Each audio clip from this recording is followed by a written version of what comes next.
The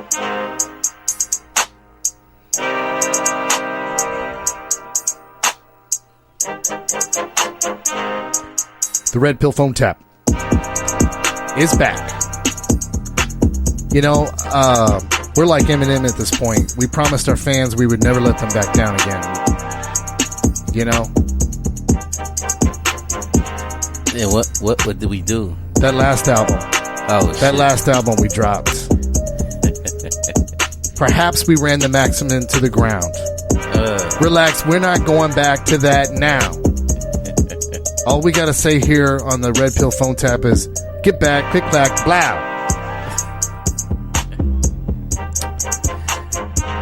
All right. Welcome tonight, everybody, to the podcast. We have a very, very special program for you this evening. Yes, ladies and gentlemen, it's time. It's time to revisit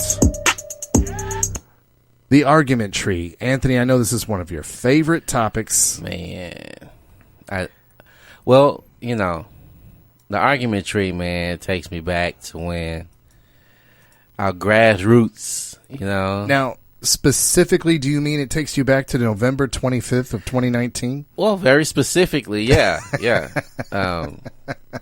Right here on this program? Yes. Is that where that takes you back to? This very program, we were sitting in these very seats. Talking, right here at Navigation Studios. Talking that shit and pretty much bringing up facts all day about how women argue when they're cornered. Or maybe lack thereof. And when they're forced to have conversation that doesn't involve emotion and crying and what else they do? Well, we have a whole argument tree here for everybody. Now, tree. We have been re-inspired. And we have been talking a lot about this gentleman's work. We highly recommend you go out and peep all of these great videos that Kevin Samuels has. I'm not going to lie to you guys. I'm a little bit fired up about the podcast tonight because I've been re-inspired by the Godfather himself, Kevin Samuels. He just puts out a lot of great content. His background is he is educated to be a chemical engineer. So it's a guy with a really high IQ. Mm-hmm. Anthony, let's jump right into this. If the people on this program have not heard Kevin Samuels, fair use. This is a video by Kevin Samuels. This is on his channel. And the title of this video is "You Can Be Picky When You Look Like Me." To give you guys a little sample size of what the Godfather is doing out there, because we're going to point out tonight, this is something we have been saying here on this program for a very, very long time. That's not to say we were before Kevin Samuels, because I really don't know what that date is. Does Kevin Samuels, does he have work prior to the Red Pill Phone Tap beginning in 2019? But it was more about men? Image and fashion and how to look, how to dress, how to be and act like a man, and how to portray that image. Yeah, you know. But you're going to see he takes a big turn. Well, let's just jump right into it. So, let's enjoy and react, because I know you're the one that brought this interview to me, and I haven't heard all of it. I've heard some of it. And I think we're really going to enjoy reacting to this. Pretty women think they can have it all. Why not? The guys are very specific and picky, so why can't women be specific and picky? What does your father say about that? Nothing. I haven't really asked that. I never talked to him about this. Uh-huh. You were raised by your dad. You have any brothers? Yeah, I have 4 brothers. So he raised you guys to be the same. He raised y'all exactly the same. He raised 2 of us. He raised only just he raised you and your brother You and your brother played football. He raised y'all the same. No. He He was able to do more. So when ladies like yourself come in saying, well, why can't we? Men do. We're men. You're not. It's a double standard. You're right. We wasn't raised the same. He was able to do more, and I couldn't. I couldn't do certain things. Okay. But what does that have to do with me, with women being wanting certain things from a man and being picky? I don't like to use that term picky, but you can want whatever you want. But the question always comes down with women: are you hot enough to get it? Well, I look a mess now, but I think I am. Okay. How old are you? No makeup. I think I'm doing okay. How old are you? 32. Any children? One son. Were you married to his father? Did I marry his father? Uh-huh. No. But not. So this is pretty par for the course so far, right, Anthony? Yes.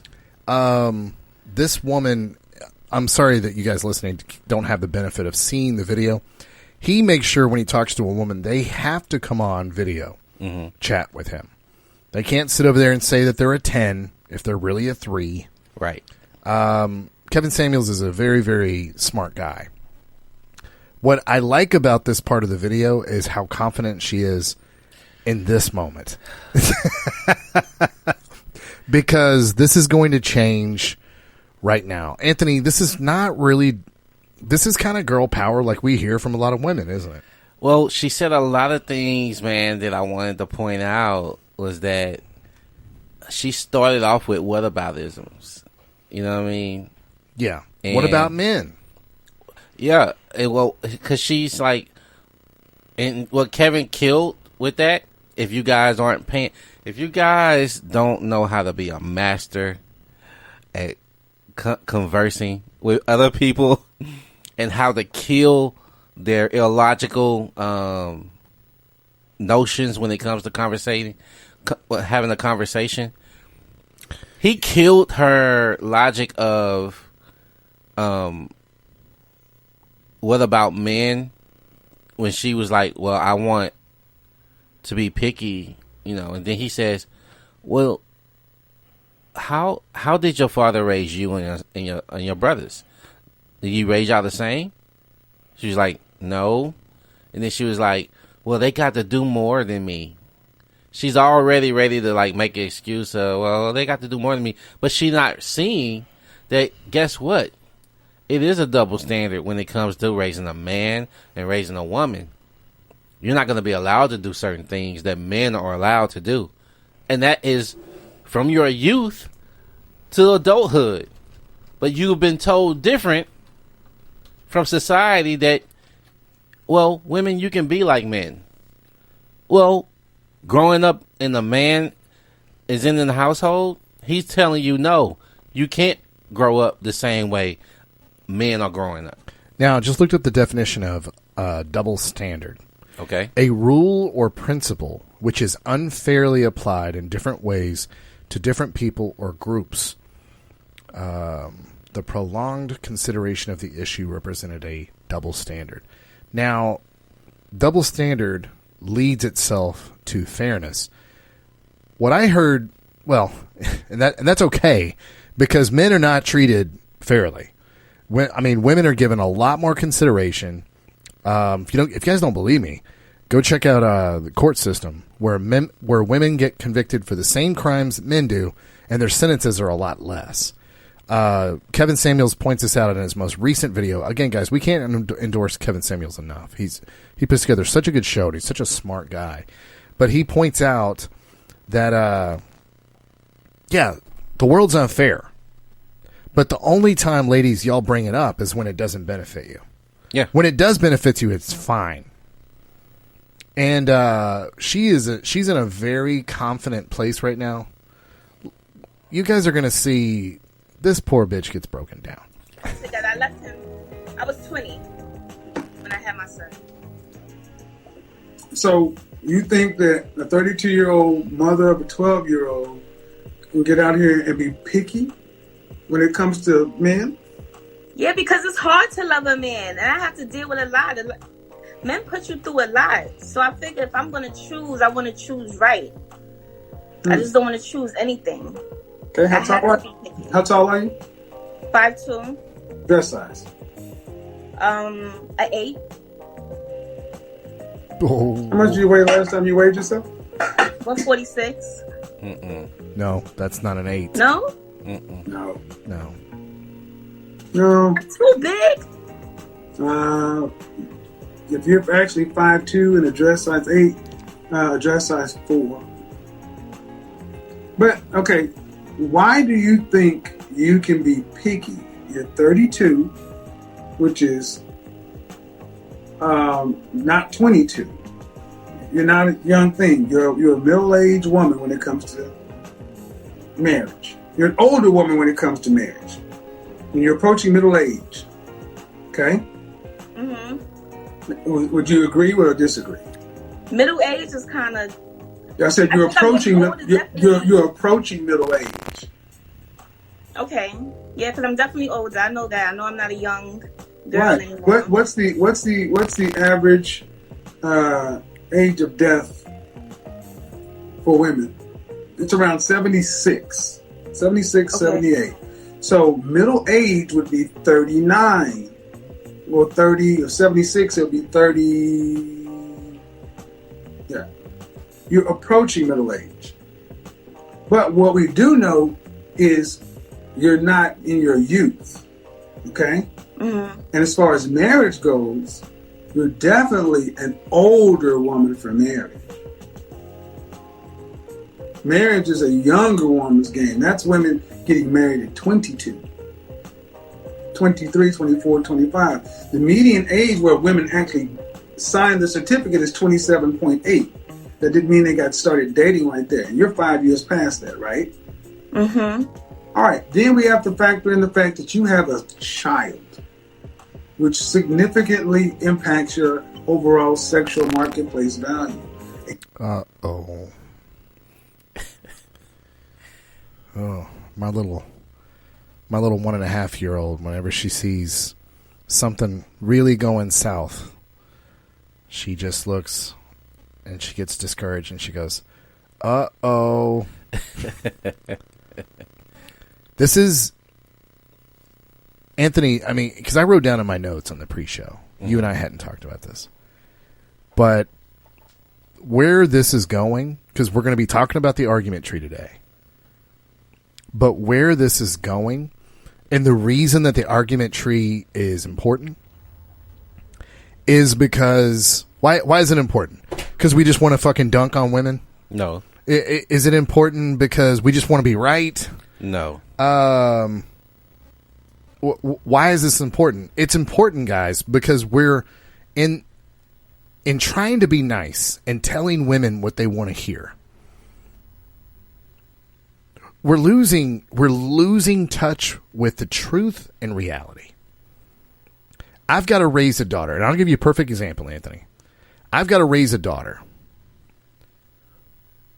Am I being responsible as a father if I look my daughter in the face and tell her even one time, you know what?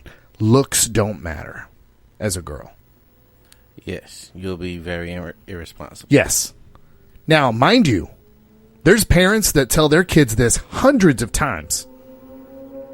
This is like when I was a kid and they had a Just Say No program from Nancy Reagan. And they were like, you know what? If you smoke weed one time, it could kill you dead right on the spot.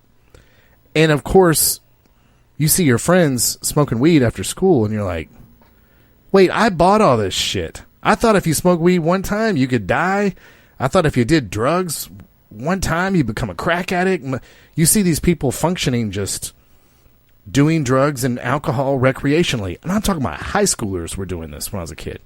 So you now look back and go, these fucking assholes, they were telling me a lie the whole time. And that's what my daughter would do to me. Yep. The first time she saw bitches posing on Instagram and getting all the likes and getting all the viewers, getting all the attention, why the fuck did dad tell me looks don't matter? And here Kevin Samuel is explaining to this woman, you have a child. It lowers your value. Now, before you get emotional, some of you were raised by single moms. Before you guys get emotional, these are just facts. If a woman has a child out of wedlock by another guy, men of high value are going to prefer to have their own children.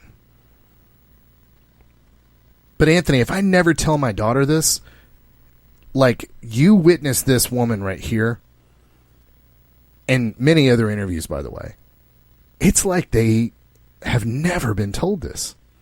Yeah. Yeah, there is a very strong disconnect from reality and what they want to believe. And I feel bad for these women. I honestly do. I mean, this is their bed. They made it. But I honestly feel bad for these women when they hear for the first time from Kevin Samuels, you have a baby by another dude.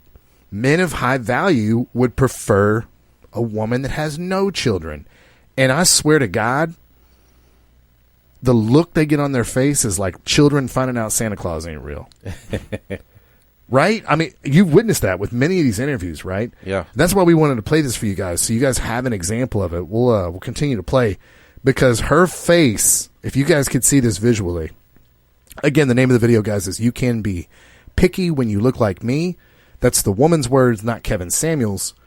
But you can see her face, and we're at 4:12 if you guys want to follow along. Her face has gone to disappointment and sadness, hasn't it? Because all Kevin Samuels is doing is telling her the truth, and it kind of looks like she's being told the truth for the first time ever. It doesn't it? Well, you know what happens, man? Guys don't tell women the truth when we are engaging them when it comes to relationships. I bet she's being asked out on dates. She's probably getting, in her adult situations in the bedroom. Yeah. And she's thinking that, hey, men want me. If I'm going to get with somebody because a lot of men want me, then I get the pick of the men that I want, right?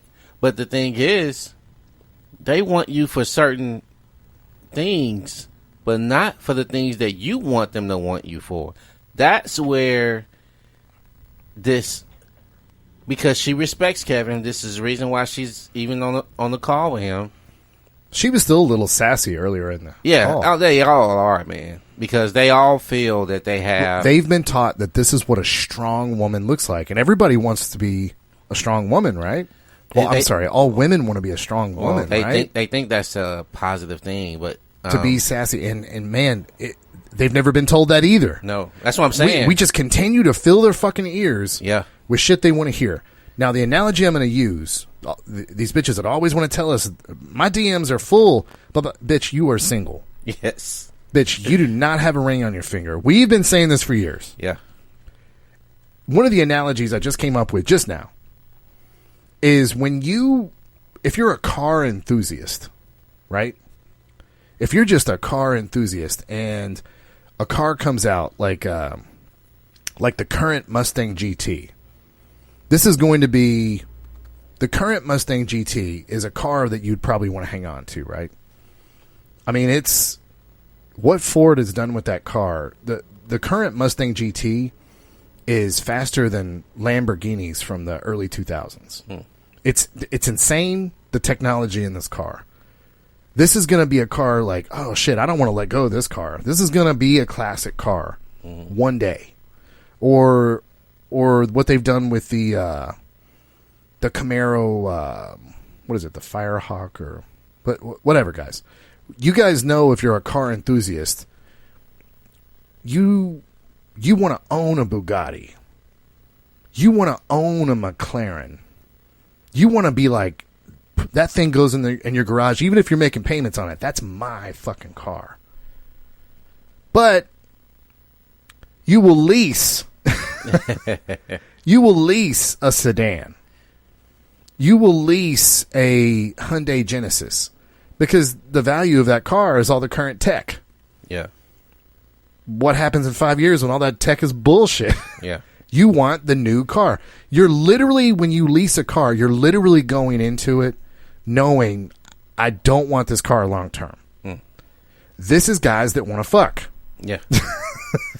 These are the guys in your DMs. Does the ladies. car know you're just leasing it? No. The car thinks like, oh my God, there's everybody's test driving me. I always got somebody want to drive me. Yeah. Until the tech in that car is no more. That Ford Mustang, that sports car that's going to be a classic, it doesn't matter how bad the tech gets. This is a amazing, fast sports car vehicle from this particular era. I mean, wouldn't it be cool, Anthony, to have like a 1972 Ferrari Le Mans or some shit? I mean, everywhere you drive, it'd be like, everybody like, oh shit. It doesn't matter if that car was made in the 70s. That makes it even fucking cooler. Mm-hmm. But you probably don't want to drive around a 1972 Ford Pinto. No, man. You don't want to drive around a what's the car from Wayne's World? A Pacer. It's just, those are sedans. They're just meant to get you from point A to point B. That was Cole's car in Martin too. Yeah. That was Cole's car, yeah. And that's what guys that want to fuck you, they literally go in with a lease like,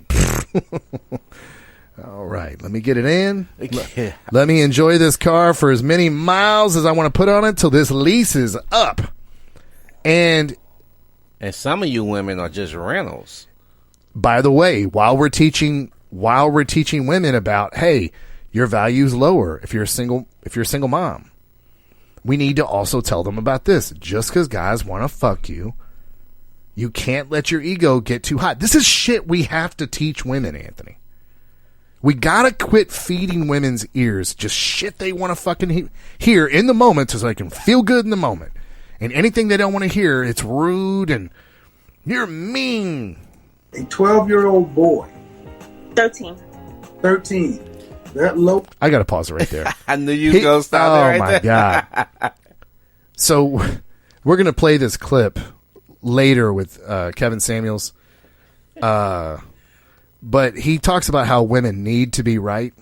Now, he's trying to explain a large concept, right? Yeah. And he says, so you have a 12-year-old boy. 13. And she thought she was doing something special, correcting him, that the kid... Do you Bitch, will you listen to what this guy's trying to tell you? Like his age was going to change. Oh, my God. If she told him his age was 13 instead, he would change his whole philosophy of what you about to say. God damn, dude. This is the other thing, too. You and I were talking about this on the phone today. When you're trying to have a conversation and you're trying to give women analogies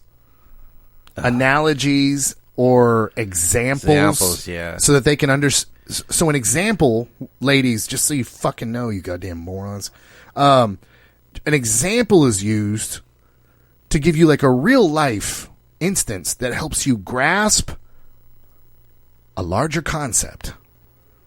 An analogy is like taking something else in the world and making it similar so you can understand a larger concept. Women just want to get stuck. The one that we were talking about, was like, you know, like when the dog whisperer has to like train the dog. Oh, so you just saying women are dogs? Yeah. You say women are dogs? You just saying women are dogs? Is it saying women are dogs?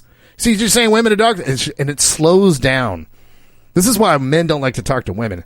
They slow down the fucking exchange of ideas back and forth. Jesus fucking Christ. Lowers your value as well.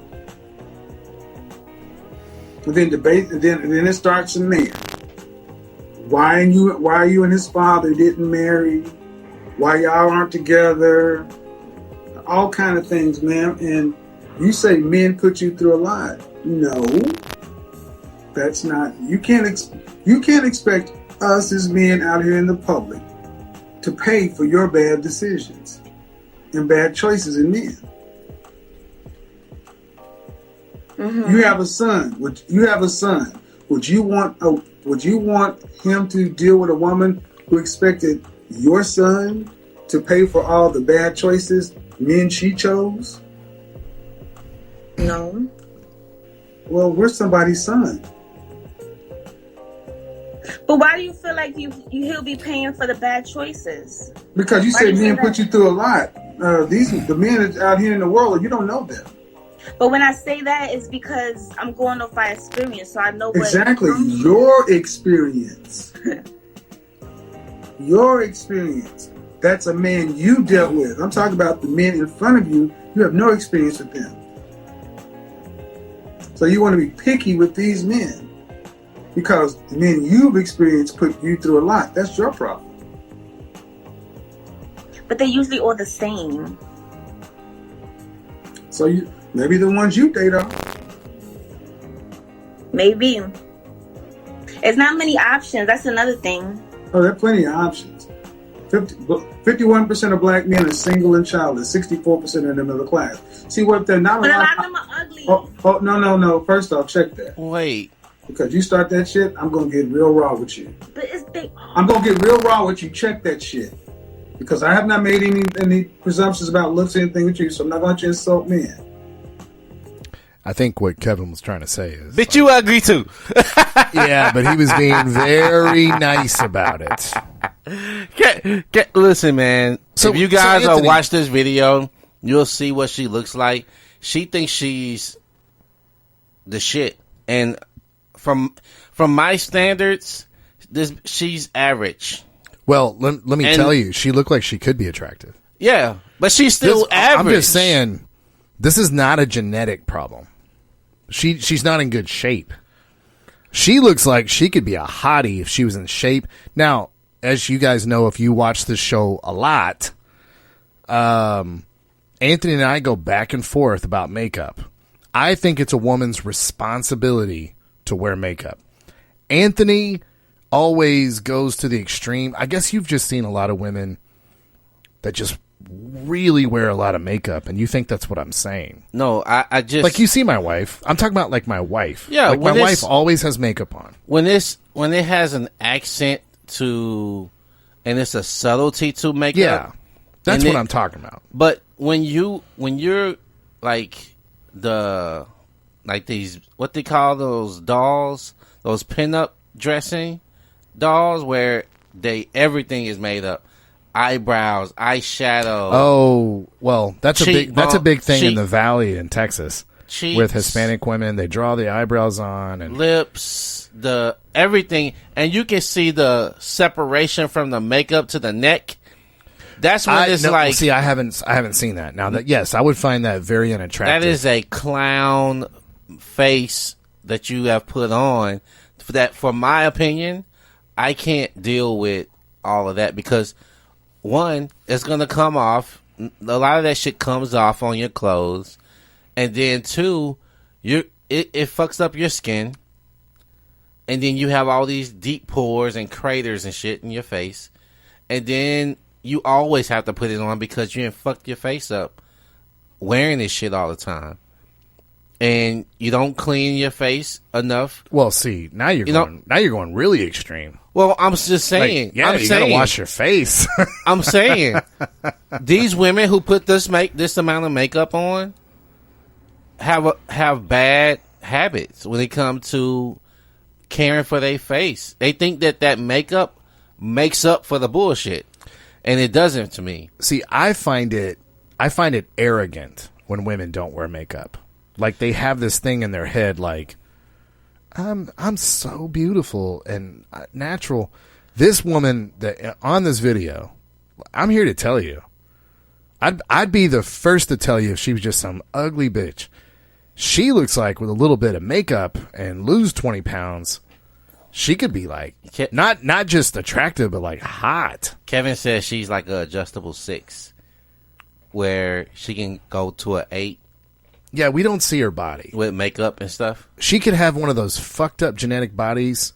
You know, like when bitches are fat but still don't have titties? Right. Oh, God. Poor things. That is the worst genetics ever.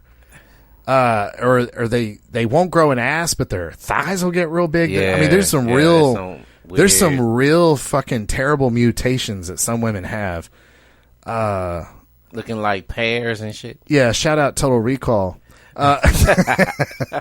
But you guys are kind of getting the gist. Anthony, do you want a little more of this? Do we need to see a little more? Because you're the one that kind of previewed this clip. Is there some? Let's go a little bit further. Okay. You can't. I look a mess now, but I don't think I have to settle with a man that I don't find handsome. Let's do it. What would you? Okay, you can't quote unquote be a mess.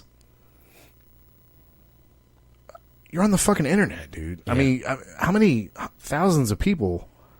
Let's see how many views he's got on this video. The audacity. 427,865 views.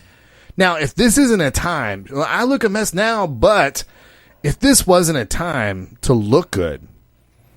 The audacity. I look good. You rate yourself on a scale from 1 to 10, just your face. You cannot use 7. I was about to say, can I say she's going to say 7? Yeah, well, of course. He does not allow. Kevin Samuels is very smart here. He just says, rate yourself 1 to 10. You cannot use 7 because that's what every bitch is going to use. Yep. Every fucking bitch is going to use 7. A 10. Oh. You didn't see? That's what I wanted you to see. I wanted you to. Oh, I wanted you to see that. Oh man, I might have to replay that. 1 to 10, just your face. You cannot use 7. A 10.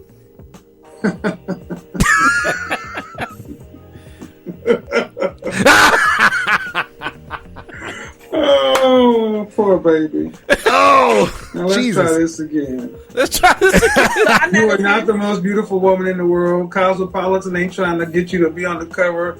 People ain't deemed you one of the most beautiful women in the world. So let's go So ahead. what would you rate me? I asked you. Since you want to bring looks about men into it, I'm asking you. What would you rate yourself? And the first thing out of your mouth was a lie. A 10. You ain't nobody's 10. Ain't nobody's 10. What is that? First thing you came out of your mouth, you said you're a 10, and you're not a 10.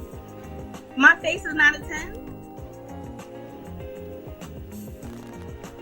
I don't have no makeup on, and my hair is not done, and this is all. Yeah, so you don't look good. Mm-hmm. What are you doing? All right. I think I'm definitely a 10. What? That's. Ooh, I bet you do. What? Okay. By the way, she does have pretty hair. But I mean, not but it's all in fucking naps. yeah, don't fucking do all this. That ain't making it look better right now. What the fuck is the point in having a pretty face and having hair like this? And you don't do nothing if you don't with ever it. fucking fix yourself up. Because I can fix myself up. By the way, we're only seeing her face, and her face is pretty. But we don't see her body, and she says she wears a dress size 8. And she's 5'2"? Is that what she said? Yeah. That's 160, huh? A 5'2". A dress size of 8 is 160, and you don't have enough height for 160, girl. Right. So when was the last time you did any runway modeling or print modeling? I've never been involved in that. Why not? 10s, that's what 10s do. Not all 10s. Oh, yeah. Not all 10s, but you know what? You live in New York, right? Mm-hmm. Right. See, when you're a 10, people discover you at the bank, at the bodega, at the gym. That happened when I was younger. My father. Yeah. Okay, we're going to keep on moving. You're not a 10. You're living in... And a lot of you ladies just say this shit because... I'm not a 10. You're not. You're not a 10. What would you rate me as? My face. I'm not gonna. No, you're not a 10 because you're rating yourself up there with Rihanna and Halle Berry when she was young. That's where you're rating yourself. Up there with Diane Carroll. That's where you're rating yourself. What you mean? Charlize Theron. With Halle Berry in the 90s. Charlize Theron, Diane Carroll. You're ranking yourself up there with the Rihannas of the world. That's where you're ranking yourself. You've seen Rihanna without no makeup, right? I see you.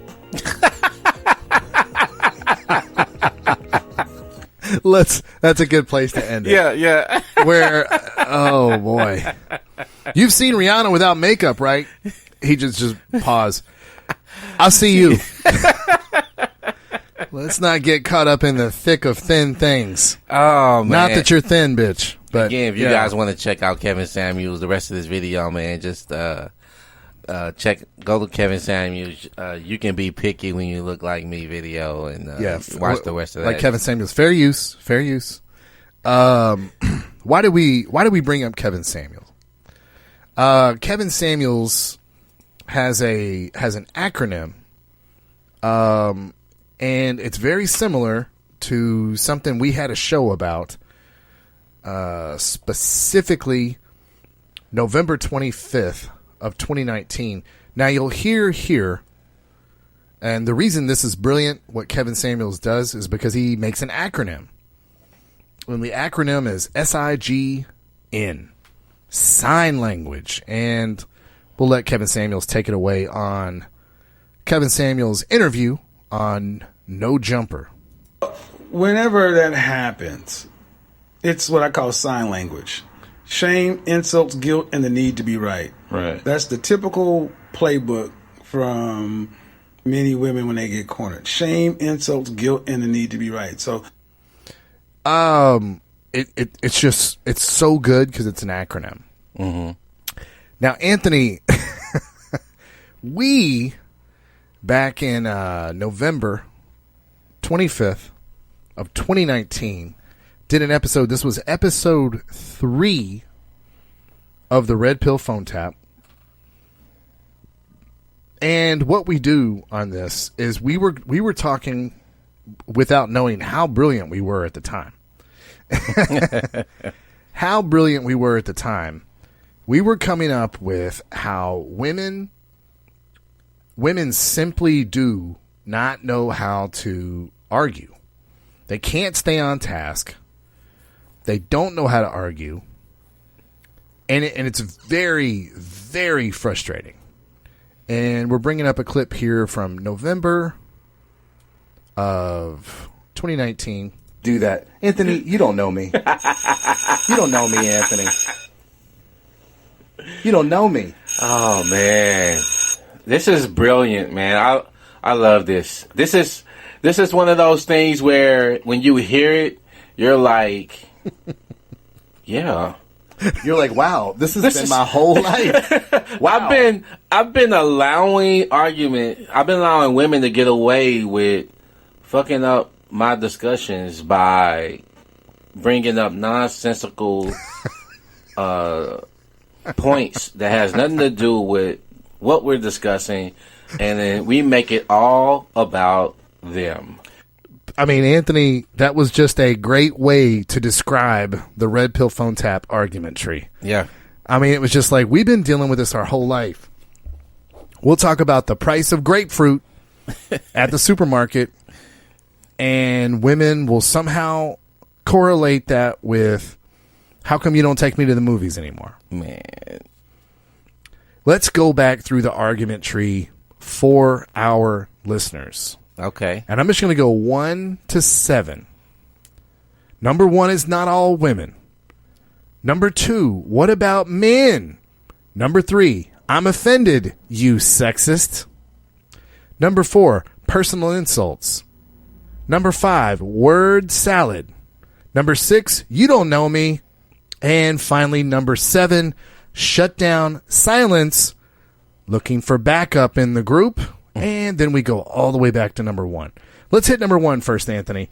Not all women. I think a lot of people are probably smiling when they hear that one, right? Yeah, not all women. and that is one of the things where women run to looking for anything that could be an opposite of an example that you're making, or the analogy that you're making. They can find an opposite of it and be like, wait, not all women can do this, or not all women will do that, or not all women. And it's one of the laziest things, because, of course, nothing's absolute, right? So I'll never make a statement that covers all women. No, but it's impossible. But it's way more than 51%. Way more, yeah. Yeah, so it's already way more than the majority. I mean, and women will do this with everything. We'll be like, hey, so cars cars have 4 wheels and tires. Not all cars. Not all cars. Mercedes makes this one truck that's got 8 wheels. Anthony, what is...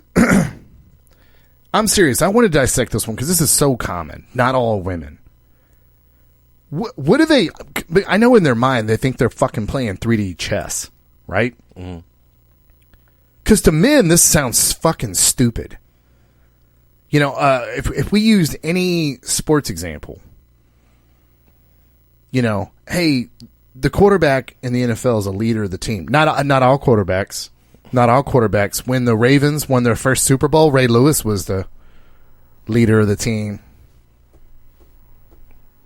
What? No guy would talk like that. What do women really think that they're fucking doing by pointing out some fucking outlier?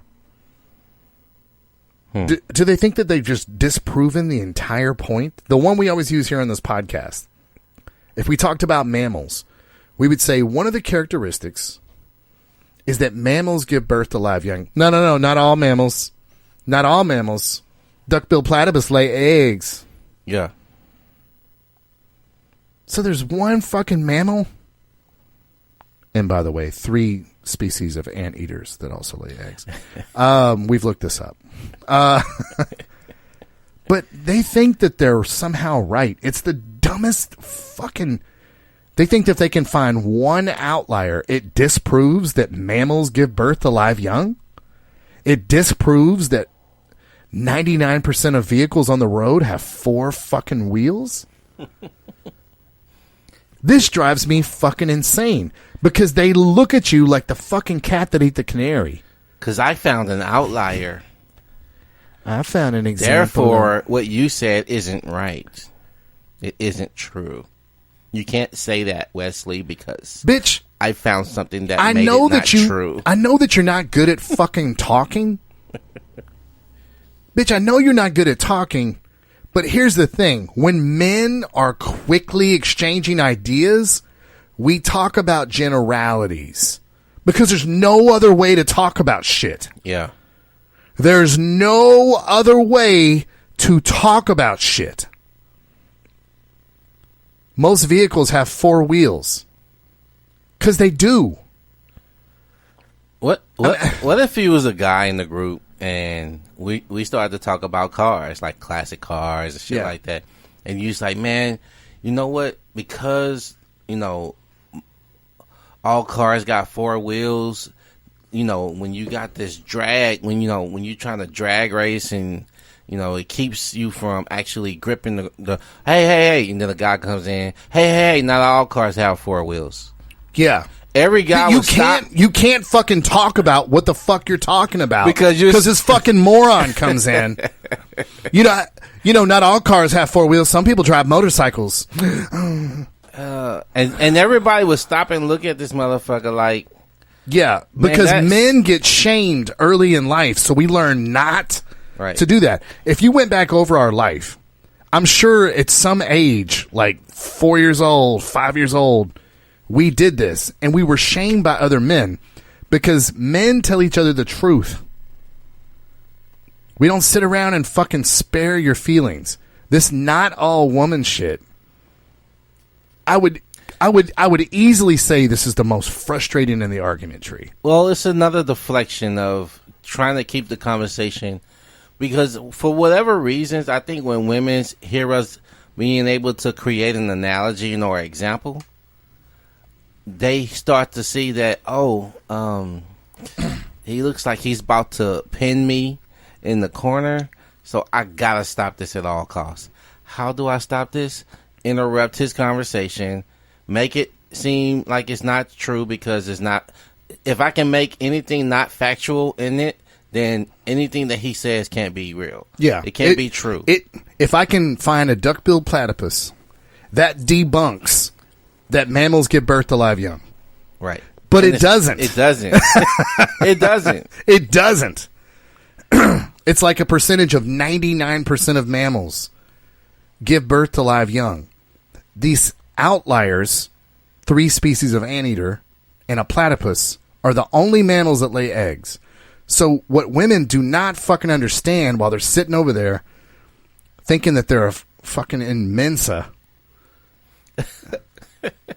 what they don't understand is that when you do this dumb, not all women shit, it misses the greater truth, and we can't fucking exchange ideas like, I don't know, normal fucking people.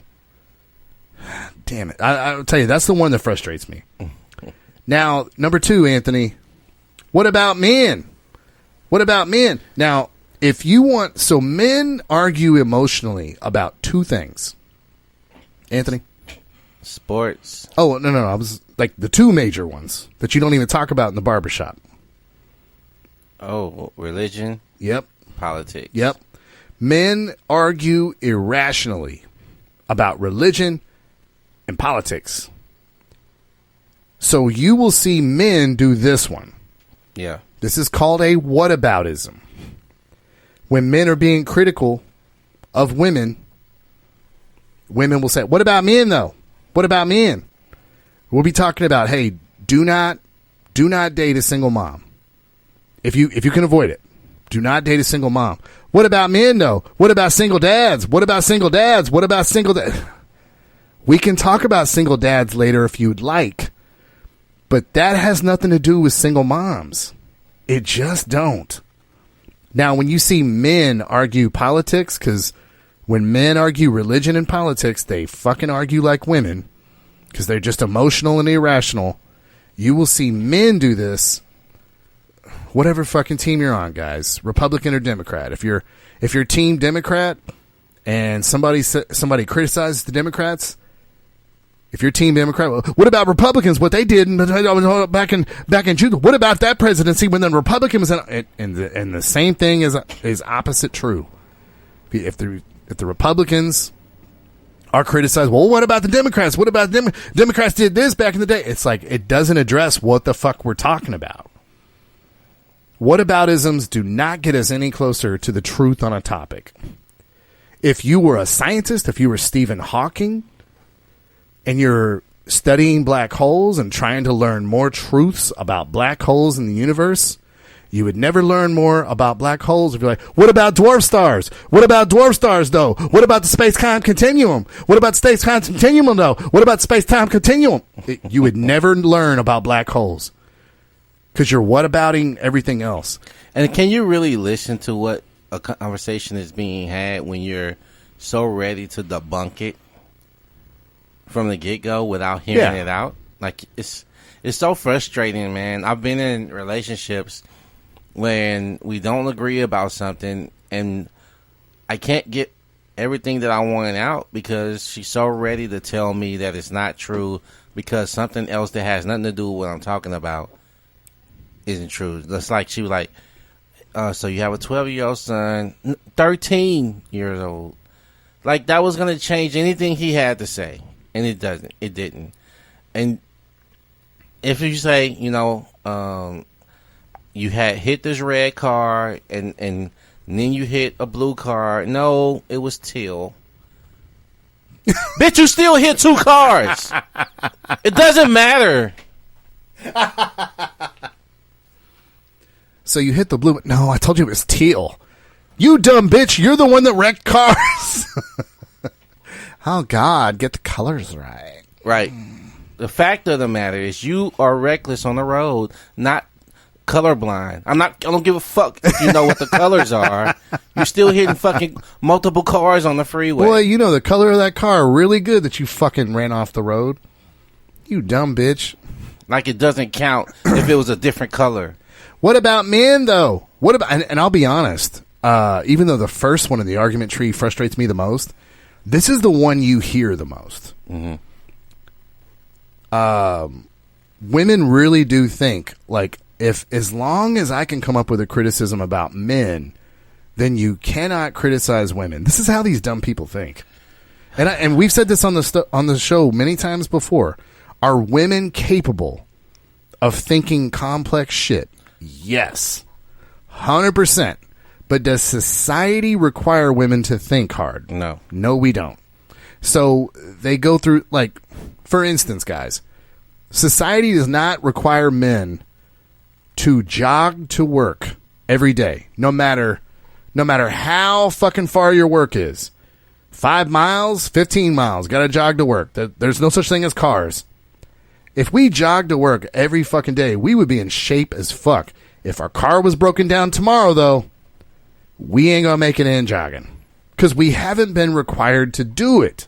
We're not in that kind of shape to just jog in my case, all the way to fucking Humble. Well, guess what? even if you used to have to jog to work, and now you got a car, right? And then someone say, "Hey, you got to go back to jogging," that will still be a fucking pain for you because you are just not acclimated to it. Women in our society, they've never been required to think.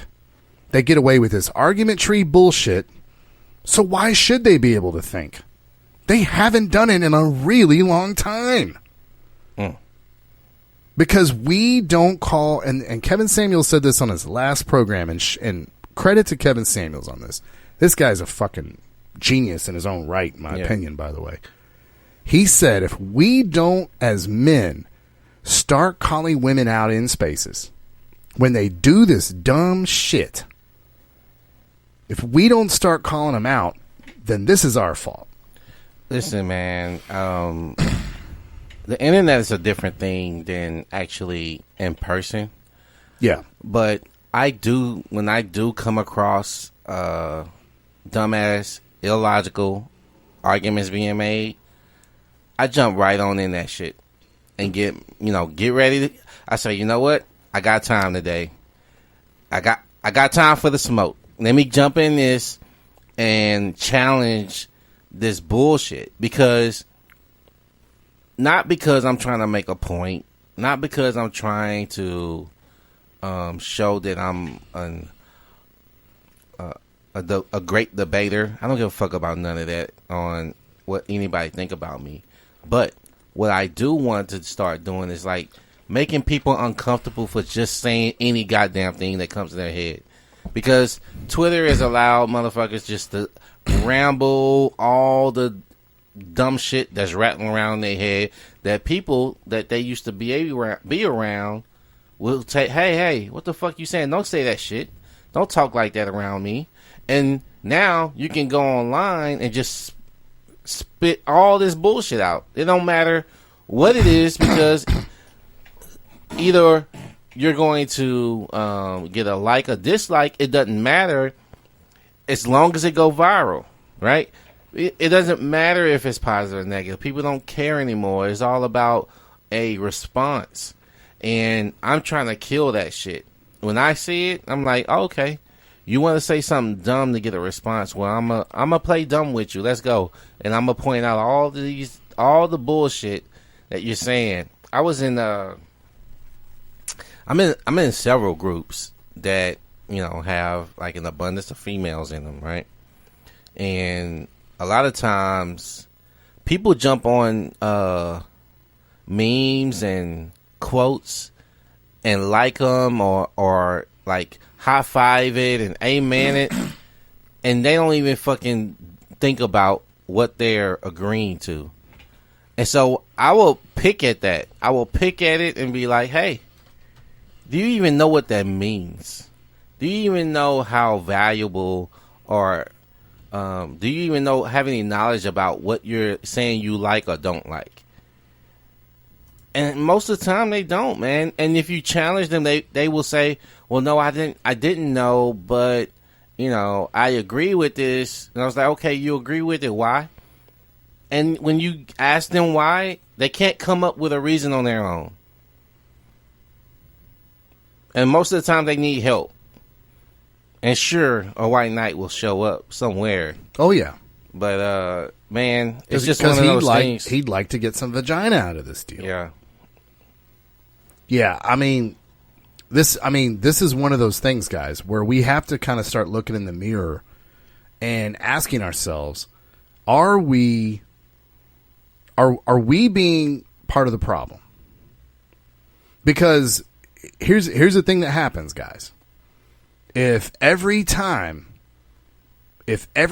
someone tries to point out this dumb shit that women do, and we just sit over here and look the other way and let him go in solo on that, then we're part of the problem too. We might as well have said the dumb shit. We might as well have said the dumb shit if you just allow it to happen. And Anthony, you're the one that has really brought that to light for me. You are part of the problem if you're allowing shit to happen. Now we're talking about different shit in like racial circles and things like that. But you're the one that really made me aware. Like you're just as bad as the person doing it if you're just allowing shit to happen. Yeah. And if you're allowing women, if you're not challenging women to speak correctly and stay on topic and speak intellectually, because it's just easier to say nothing, this is on you. Number 3, I'm offended. You sexist. They just win the conversation if they can just call you a sexist, because now the topic has changed, right? Well, now you have to go to the topic of proving that you're not a sexist. Well, then, okay, so it was 2 things there. She claims that she was offended, so now, in her mind, you have to address that. Right. Like, you can't move forward until you address that you offended her, and you made her feel the opposite of however she wanted to feel. But thing is this: she also wanted to shame you by name calling you, and so that was a double whammy. Like, okay, bitch. Okay, now I gotta feel sorry for you, and not just feel sorry for you. I gotta feel bad about myself.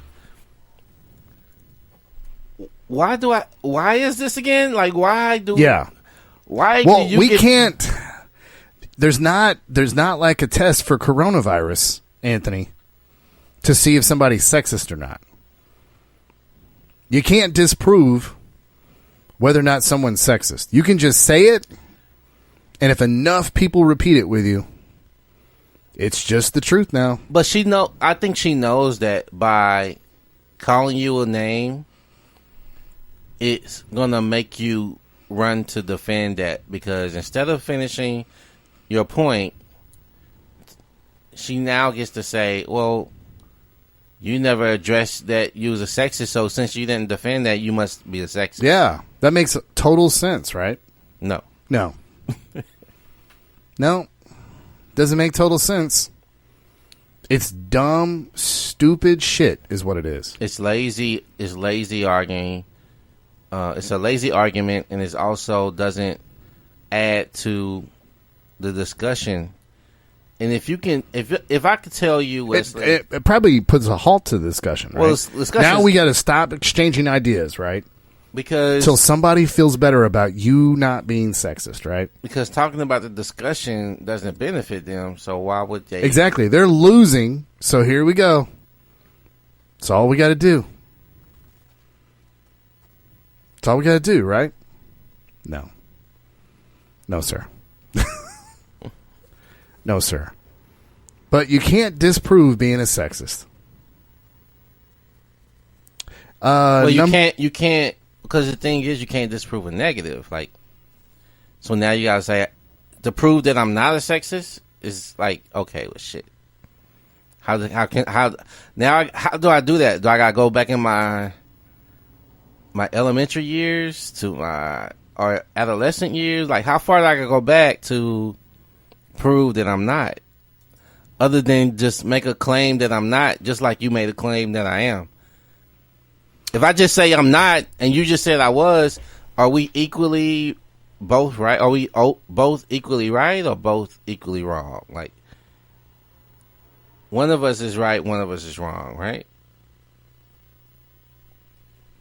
So I brought up this. I found this on LinkedIn, Anthony, and you have the benefit of being able to see it. It looks like makeup kind of smeared, and it says this is an ad for men. And it says, hire more women in leadership roles. We're all worth it. And it says, innovation, 20% 20% more patents with female leaders. Interesting. Now, on LinkedIn, you don't really put yourself out there, right? No.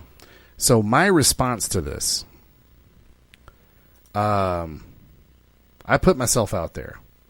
I just clicked on that thing. But I put myself out there, and I was like, this is the kind of thing, right, that just everybody likes to hit the like button for, don't they? Yep. We just kind of patronize women, pat them on the head. Women are doing it. There was a joke on that show called The Boys. Women are getting it done. And they were kind of making fun of how people, you just say something about women and do a tagline, everybody's like, yeah, women's. I'm bringing it back up right now. I went to go click on it, and it took me out of it for some reason. But you clicked on your name, that's why. Yeah, by accident. But I put this out on LinkedIn. This is one of those times where I was like, nope. Everybody just blindly liking this shit needs to stop. This if you look at the specifics of this, more and it was like more patents were done by women through like June, July, August or some shit. But that was in small writing. Mm-hmm. So I put my own reputation out there on LinkedIn. And LinkedIn that's a professional environment, right? Yeah. They've got access to where you work right now. Right. You know. But I responded to this. I said, in a nutshell, this is where all gender equality campaigns lead. Elevating one side by disparaging the other. Shant, I don't want to be, the person's name was Shant. Shant, I don't want to be dismissive. I would love to see this study. Being that the study was funded by McCann, Germany, and L'Oreal, one would conclude that they began the study looking for the desired outcome. Right. One would also conclude that L'Oreal would not have posted results of this study if it did not pedestalize the market they're selling to. I guess it could just be an amazing coincidence that the study concluded that their target market were better leaders than men. This is the root of why these types of campaigns and studies are insulting to all. Many don't think about the complexities because they get so many likes for these kinds of posts. Because these are posted with no thought of anything but social reward, the root sentiment is patting women on the head like they're an adolescent child earning a gold star. By attempting to lift women, you're actually being condescending to them. I hope this vein of condescension becomes extinct before my daughter begins her career. It's quite insulting to women who have earned their place in the workforce by merit and not by their gender. Look, dude, we got to start saying something. And I'm not here to be the fucking ice cream assassin, okay? I like a good positive moment just like everybody else does. But positive moments for women online, it's always about shitting on men, isn't it? Yeah. It seems like it has to go hand in hand. But the thing is, I was listening to a Patrice O'Neal take, and he was saying how anytime men have gone up, they tend to reach down and pull the woman up with them. But when women do it, they have to step on the head of the man, yeah, in order to go up. Yeah, when I watched the movie Rudy, I don't see that, like, Rudy gets a tackle at the end of the movie, gets to play for Notre Dame, and then goes over and spits in a woman's face just to make sure. When men succeed at life, they don't need to do it in a way where they got to shit on women somehow. Yeah, I got a tackle at Notre Dame, you dumb bitch. You know what I'm saying, dude? It sounds really asinine when you say that, And it's like, of course not, dude. Like, what the fuck? That's every fucking woman's movie. When a woman's up, they gotta be that recent Wonder Woman movie that just came out. There's this one scene where every guy's coming, hey, honey. Hey, baby. Hey, what are you doing over there, honey? Oh, hey, baby. Oh, hey, baby. Oh. The fuck, man. That's not, apparently to women, that's their experience. Jesus Christ. Ugh. Here's not all women. not all women. Number 4, personal insults. One of your favorite, Anthony. Yeah, this one. Who hurt you? This one used to when I was not aware. This one used to get me because I'll be like, wait, how we go from talking about something to talking about me? Like when it become a argument about my character. Yeah. And I can see how a lot of guys get derailed by this one. Yeah. Because you go in and you probably go in to talk about something she did, right?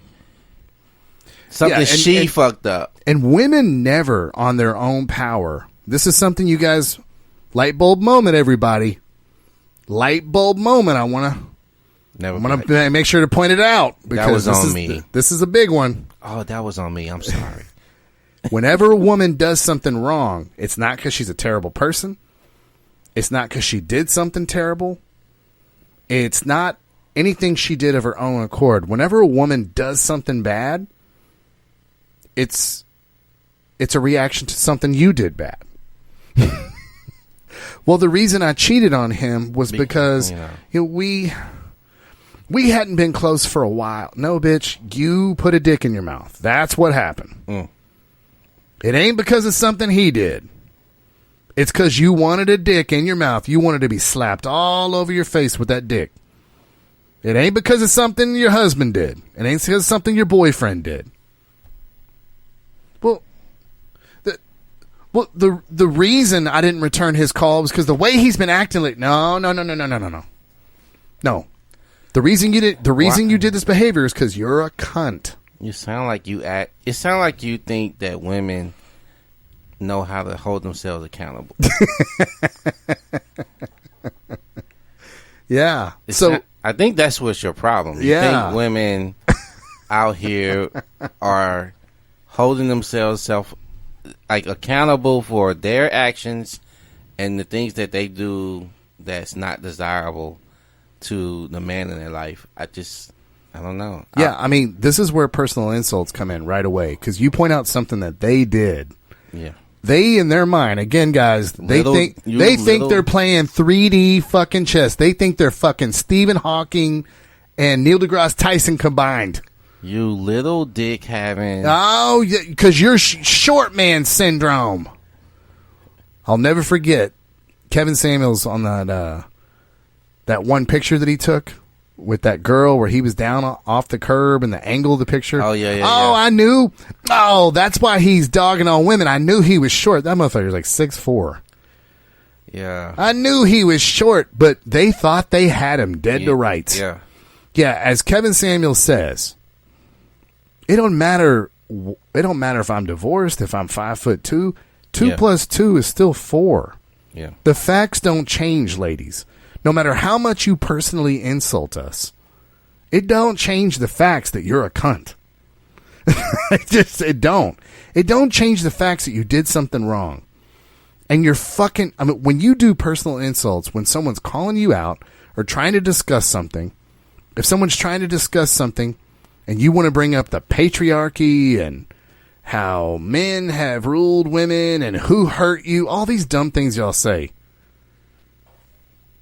it doesn't make you right, and it makes you look stupid. It makes you look stupid. I mean, but this is where they go. They get emotional and they go personal insults, right, Anthony? Yeah. What are some of your favorites? I'm sorry. What, insults? Yeah. Who hurt you is a big one, right? Who hurt you is bullshit to me. Like, I don't like that one. It's because it's as if I have to be hurt to point out something wrong with you. Like, Yeah. it's I don't know. It's just one of those things that irk me. I ain't gonna lie. Boy, they think that they just fucking got a 1600 on their SAT when they said that too. Well, They think it's such a zinger. They think no one's heard it. Oh, they think it's over after that. After they say that, it's over. Oh, he has no comeback for that. Who hurt you? Oh, it's over. And the thing is, actually, no one hurt me, or even if someone did hurt me, right? What does that have to do with this? I mean, it could have something to do with it, but I'm here to tell you, it probably don't. Whenever they say this, and I'm just being transparent with everybody. Whenever they say this, I never think to myself, well, maybe. Hold on a second. Maybe I think that way because I was hurt earlier in life. It never happens. And I'm like, because I go into conversations objective. I'm here to exchange ideas. I go in objectively. Never once in my life. Never once has it been original or funny or had any kind of truth or merit to it. What response do they expect when they do that? Like when you insult somebody that you're talking to, do you expect that person to respond with even more kinder words? Do you expect that person to reveal something even more insightful? Oh no, they think they're Duncan. They think they're posterizing you. They think this is the most clever shit anybody's ever come up with during an argument. When women get so nasty and mean when it comes to them not being able to have words to talk about. When they run out of words, that's when they get the insulting. I'd like to point out here, there have been no words that are on topic this entire list so far. I mean, not all women has nothing to do with the topic. What about men has nothing to do with the topic. I'm offended, you're sexist, has nothing to do with the topic. And we're at number 4, personal insults. Nothing to do with the topic. I want to play a quick clip that is brilliant by Anthony. This, again, guys, we were talking about this in November 25th of 2019 is when we were discussing this. And in this clip, we discuss how these dumb bitches are not even smart enough to figure out that they're not discussing the topic. We were talking about being in a Facebook group, and I had the argument tree there, and every time they would reply, I'd be like, number 3, number 2, number 6, number 4, number 1, number 1 again. And they're like, what? You make it impossible for us to even respond. And we're like, wow, you guys have that low of an IQ that you don't realize you're talking about everything else except the fucking topic. That's number 1. Oh, Wesley, I'm so sick and tired. So you're dogging on single moms left and right. Didn't bring up single dads once. What about it? That's number 2. Oh my God. This is stupid. This is stupid. You are such a sexist. No. Wesley, this isn't fair. You're taking away all argument points. Nope. This is what someone, when we were doing this on Facebook in the group, that's what women were. That's so sad. That's what women were saying. That is so sad. Oh. They literally thought, like, we have nothing to argue now. It's like, wow, that is your life. This is the only arguments you know. I want to talk about... It hasn't changed in 2 years, has it? No. At all. It hasn't changed.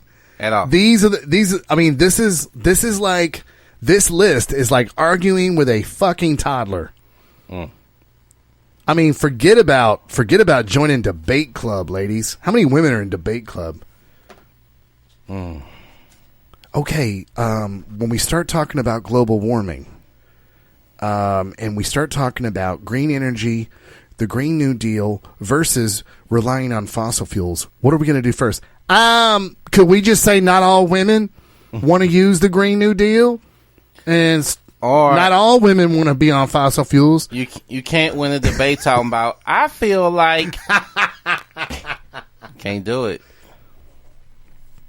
Can we just say, no matter what they say, that they're a sexist and we're offended and cross our arms? You can't say that either. I want it to be. I feel like.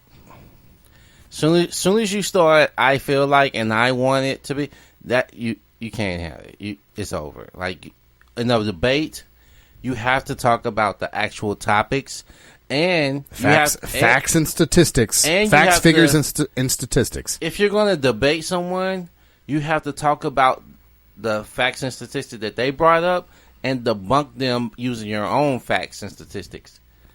And your facts and statistics don't start like this. I feel like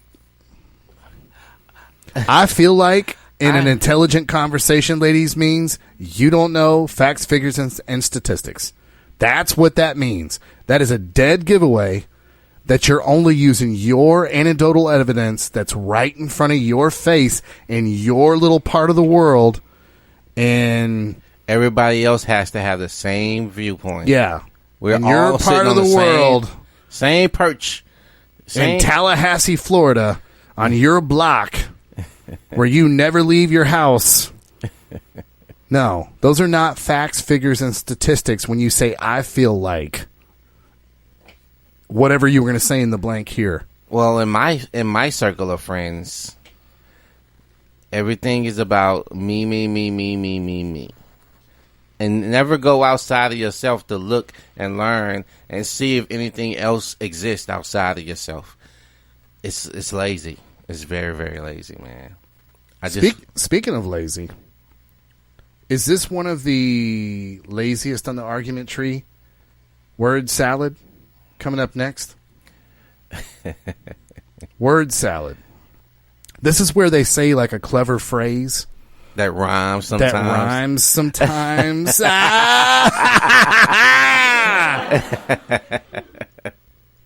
We talked about word salad in November of 2019.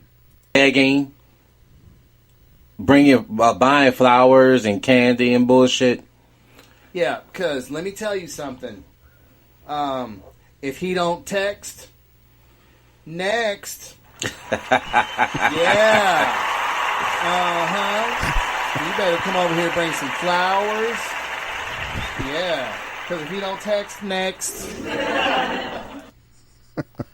Sometimes I listen to some of our old shit. It cracks me up. Because I forget.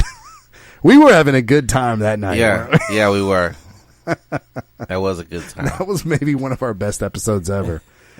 But that word salad. Don't pull it out if you ain't gonna use it. What the? You're like, what? Why is that funny to you? Why is that a high five moment with you and your girls? That's the laugh with the tongue kind of out the side of the mouth a little bit, you know, and they're high fiving and celebrating each other, you know. Well, you got women who high five Cardi B with her antics. Yeah. So it's like, yeah, I don't put a lot of stock into their level of entertainment or ability to know what's funny or what's valid or valuable in the conversation. It's a little sad and it's a little, I don't know, man. It's very, very sad. It's like, if that dick can't fill this whole compartment, you can't come in my apartment. If the dick's the size of a mouse, stay outside my house. Like, they just say this dumb shit. And they think it's the funniest shit. I mean, they think that they could do a stand-up comedy hour with this shit. And you know what, man? It's funny because I've actually come across like these dating profiles where women say, I'm funny. and then not that they just funny, not just that they're just funny, Wesley. They say I'm hilariously funny, and that's like that's just one of their like things that they say that they bring a value, and I'm like, wow, I'm looking for something funny throughout their profile, right, to see if it validates this humor that she has. And I guess it's all sarcasm, because like, you know how some comedy can be sarcastic and dry humor. Anthony Jeselnik does a great fucking dry humor comedy bit, and I think he's funny. But it's been very rare for me to find a woman generally funny without me spending a lot of time with her, right? Like, I sometimes have to spend a lot of time with a woman to kind of get her humor and understand where her humor is. And then I'm like, okay, you have a semblance of what's funny, but you yourself isn't exactly funny. You know what I mean? Like, you can catch on to shit that is funny, but you yourself, you're not funny. You don't think it's funny, Anthony, when women say, if you're going to text her instead, can't come in this bed? No. No? That's not... That doesn't make you laugh? No, it doesn't. Why not? I think when we talk about what's funny to us, think about some of the great comedians you know. Are they any of them women? No. When you just like, look, dude that got me, whoever has me laughing hard, bowled over laughing, I got physically made my body leak tears from my eyes. I'm laughing so hard. I've never laughed that hard because of a woman. And not to shit on women about comedy, because there are funny women out there that do comedy bits, and I enjoy them. I'm a big comedy fan. But when I talk about really enjoying myself, laughing hard, stuff that I listen to over and over again, it's men. You don't think it's funny, Anthony, when women say, if your dick is little bitty, can't have this kitty? No? That's not hilarious to you? No, not even a little bit. Number 6 on the list. This is a great one. This is when women have gotten broken down. Broken down, and they're desperately just trying to yell something at you. And this is where you don't know me comes in. You don't know me. You don't know what I've been through. You don't know me. That's deflection. Deflection. Why are you saying I'm deflecting? You don't know me.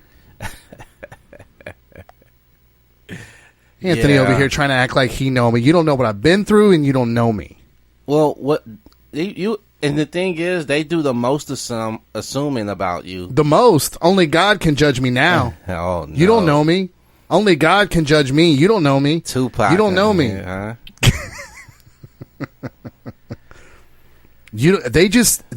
I swear to God, these bitches think they're playing 3D chess with you don't know me. They think you don't know me, and E equals MC squared. # sane. Just as brilliant. Well, the argument's over now, right? Yeah, because you don't know me. Because, anything y'all say is like, you can run with that. It don't matter what I say. You can run with that. I do know you. We have worked at the same place for 11 years. Yeah, but you don't know me. You don't know me outside of work. You don't know me. You don't know me.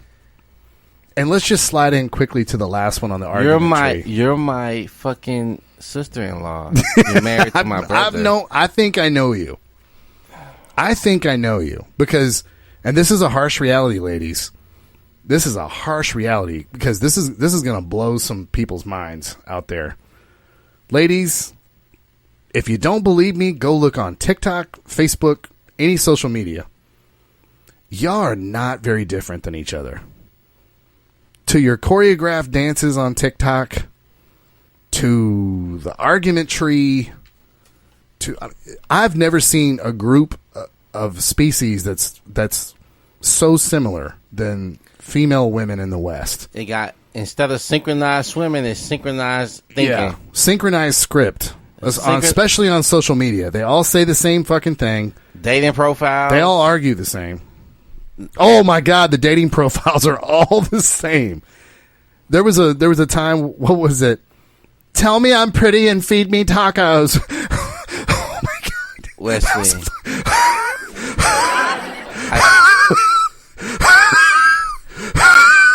I literally, they thought that was the funniest shit ever. All fucking 55,000 of them that wrote that on their dating profile. I literally was showing a woman who didn't believe me. I told her, all you motherfuckers want to eat. All you motherfuckers want to travel. All of y'all are foodies. Yeah. And none of y'all and all y'all motherfuckers into something different, right? Like y'all quirky, artsy, you know. Y'all love photography. Look, y'all all love photography. They all took pictures at the same fucking mural. They all went to the wine and paint classes shit. Mm-hmm. They all been there showing the same shit. And it's like, it makes them a more interesting person if they go to the wine and paint thing. Man, I'm going to tell you, I was looking at a profile. This lady was underwater scuba diving. Maybe it wasn't. I think it is underwater scuba diving. She was inside this cave where she had like all this equipment on. Yeah. And she was like she had a photo inside this cave. And then she was, it looked like she was giving a speech in a seminar or something like that. And then she was actually cooking something. Like had another photo of her cooking. I'm like, this bitch is interesting. Well, yeah, I didn't know where you were going. I mean, I was about to say scuba diving is actually something I respect. Yes, because underwater too. Yeah, man. I was like, hold on. I'm kind of impressed by that. Yes, I was too. And I even said, I'm like, God damn, this one caught my eye, bro. Like she's doing shit. Like literally different shit. And I was like, man, this is all you gotta do now to be impressive. Do different shit than other women. Because no, man, they have got, I don't know who puts out the woman's script, but it's just women do the same thing on social media. They just do. I mean, the TikTok dances, those are the funny ones to me.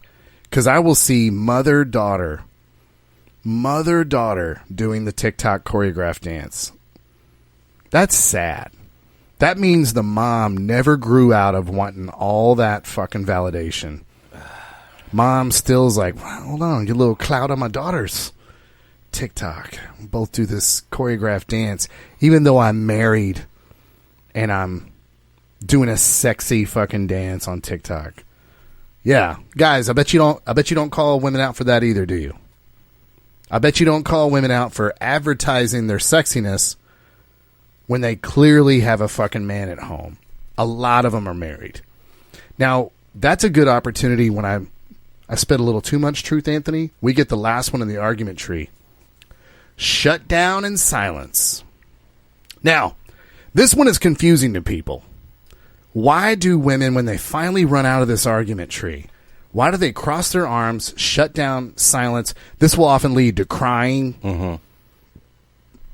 Are they being quiet because they want to be quiet? No.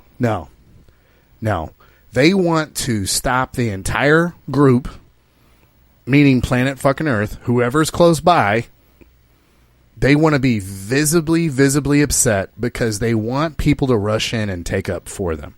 Yes, fellas, all these women that swear to God they don't need a man and that the whole world's equal and that women are equal, what they will do is they will be looking for backup. Now, how this manifests itself is not usually physical violence. This usually manifests itself with peer pressure from the group. Hey, come on, brother. Come on, man. Too far. Do you feel powerful? Do you feel strong? Do you feel powerful, bro? Is that what you feel? You feel strong? You feel powerful? You just made her fucking cry. You just fucking made her cry, man. Dude, if men were hanging out and we were having a conversation about who's better, John Elway or Joe Montana, and somebody just fucking crossed their arms and started crying, what the fuck would men do? Get the fuck out of this apartment. Get the fuck out of this house, or you can't work here anymore. You can't work here anymore. I mean, it would just be like, dude, what the fuck is your problem? You don't just get to get all emotional so that you get to be right. And guys, this is one of the ones that we're guilty of the most. Once we see a woman cry, they just win the conversation. They just win the conversation. And let me tell you one woman on earth that does not get away with this. My 1.5-year-old. You don't win just because you're crying. But see, you have to teach women this when they're 1.5 years old, not when they're 31.5 years old. That if you want to win a debate of ideas between two humans, you don't have this nuclear bomb in your pocket, which is cross your arms and cry, and then you fucking win the conversation. That's why Anthony and I, that's why we are true feminists. We're truly the ones that are trying to help women get to equality. Because nobody's telling them this shit. You can't be equal with a guy if it's just available to you to cross your arms and cry during the exchange of ideas. You can't be equal if you just get to say you're sexist. You hate women. Women are my favorite. My two favorite people on planet Earth are women. Serious. My daughter and my wife. But they don't get away with this shit. But you know why? Because the world can't fucking work like that. Well, you have two women in your life that you probably hold accountable for their actions, right? Yes. And I have a wife that is cooperative. Is it easier, Anthony, to be cooperative? Or is it easy to just fucking cross your arms and just do whatever the fuck you want to do in that given moment? Cross your arms and do whatever. It's easy to act like a fucking toddler. My wife has true strength and lets me lead the family. And to some women out here, they think somehow that makes her weak. It's frustrating. I'm sorry. I just had a frustrated moment right there. I was talking to someone and they was letting me know how,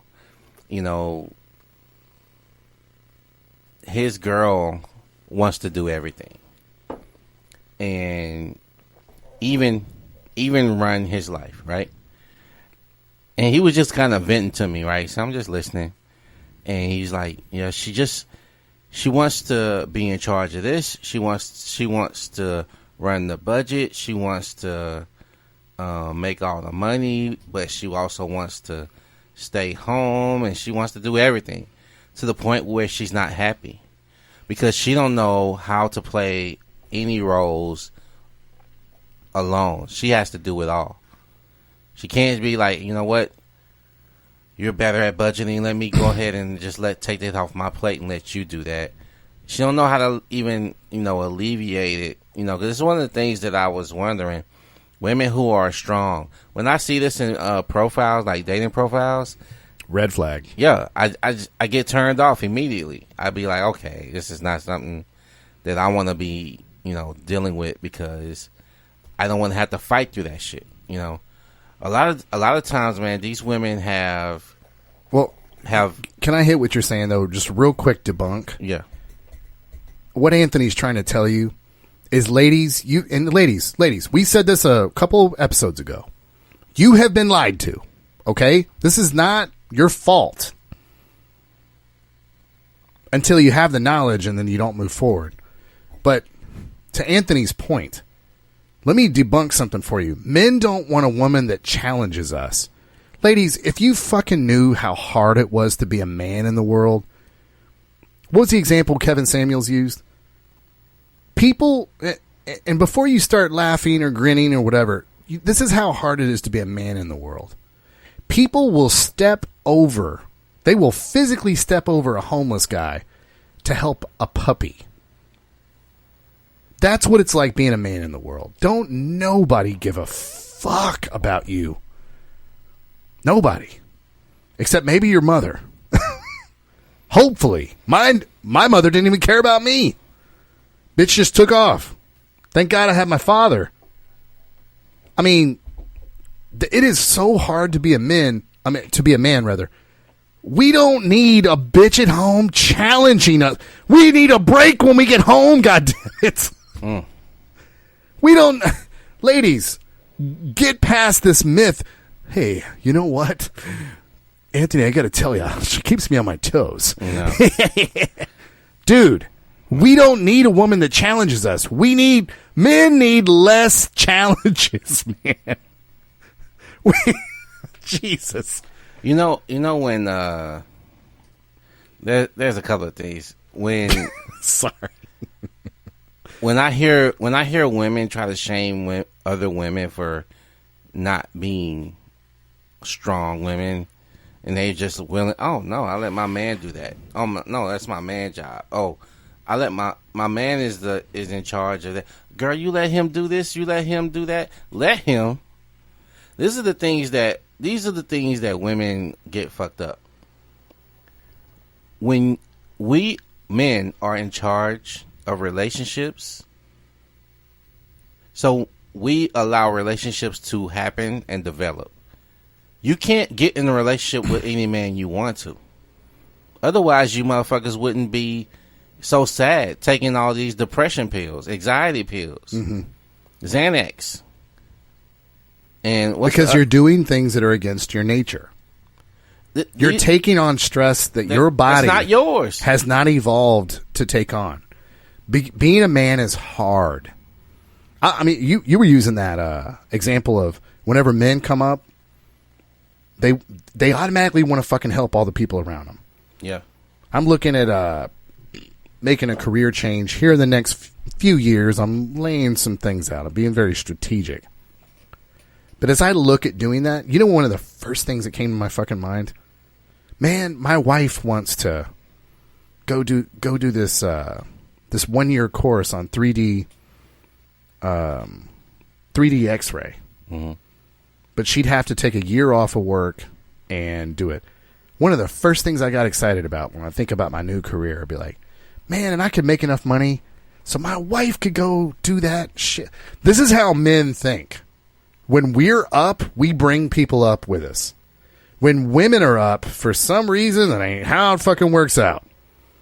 I don't know if it's a nature thing. Now, I'm not talking about women with their children, so don't write us those emails.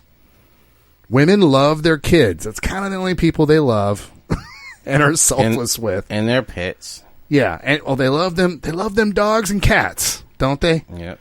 Like I said, you can step over a homeless person to a fucking homeless man who's starving to death and dying of thirst. We'll help that puppy out. But when men are truly happy, they want to bring people up, don't they? Yeah, I think because men understand that, hey, even though I figured this out and I was smart enough to figure it out, I can't do this alone. No. And then once you realize you can't do it alone, you don't want to do it alone. And you're like, look, let's negotiate. You know, I come up with this strategy. I need your labor, or I need your assistance, or your intellect to help see this through, or even make this even more seamless of a transition to benefit not just me, but benefit everyone. And if you come on, then it'll double it. You know, it'll benefit not only me, it'll benefit you, it'll benefit your family, it'll benefit your friends, and then they come on, and then it benefit them. It just continues to go on. Now, Anthony, you're talking about like physical labor, right? Physical labor. I mean, we got to build shit, right? Right. Someone's got to put those bricks in place. So, I mean, women represent 51% of the population. So 51% of bricklayers are women, right? No. Maybe not that high. Like 40? No. 40. Oh. So what? Women don't live in houses or they don't work in buildings? Yes, they do. Well, then how come they don't participate in these jobs? They don't have to. What, and they don't want to. Why is that? Because the men do it? Yes. Oh. Thank God women are very appreciative that they don't have to do these outdoor, tough, laboring jobs. I can't tell you how many these bricklayers must get thanked by women on just walking down the street, right? Nope. Really?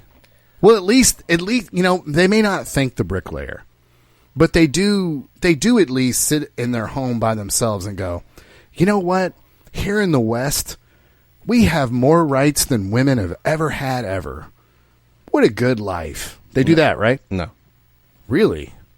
Well, at least maybe they're just neutral. They don't complain about men, do they? Yes, they do. Wait. How's that? They don't do any of these jobs that keep the grid going, that do electrical, that build the fucking structures that they exist in every fucking day. They didn't invent air conditioning. They didn't do any of this shit. I mean, they're unhappy, Anthony? Yes, that's they are. Weird. They're unhappy, man. Maybe there's something I'm not seeing.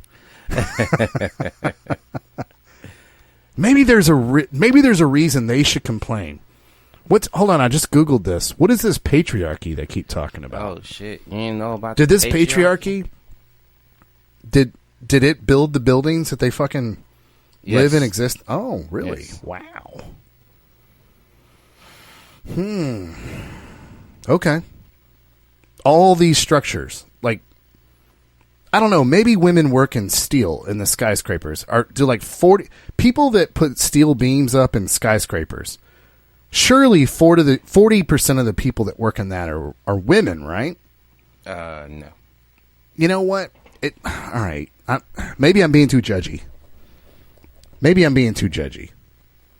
Oh, Anthony. You beat me to it. I was just about to say, maybe I'm being too judgy. These women don't thank these guys on the street, but they date them and marry them, right? No. Oh. Anthony just gave me a list, and this is really good. Jobs people look down on. Truck driver, electrician, mechanic, oil worker, HVAC tech, and plumber, and farmer. Those 6 jobs, having a society is impossible. Facts. Without those 6 jobs. I wonder what the percentage of women working in those jobs is. Ooh. And let me tell you. There's some women in those fields, but not doing the laborious And let me tell you, those. men are not doing this thing where you pointed this out earlier this week. You're the one that like blew my mind with this. If men were doing the same thing that women do, screaming for equality, this would be the first thing we'd say, wouldn't it? Yep. You know what? Fuck, you don't have equal shit. We've decided we don't have equal shit. You guys are 51% of the population. So we need at least 40% of truck drivers, electricians, mechanics, oil workers, HVAC techs and plumbers, and farmers. Ladies, you don't have a choice. You got to go into these 6 fields because this ain't equal. We're doing all the heavy lifting. If men were demanding that things be equal, we would demand at least a 40% woman participation in those 6 fields. Actually, 7 fields, because we're putting HVAC and tech in one. Yeah. If we were demanding equality, that's the first fucking thing we'd say. But what we're really asking you to do,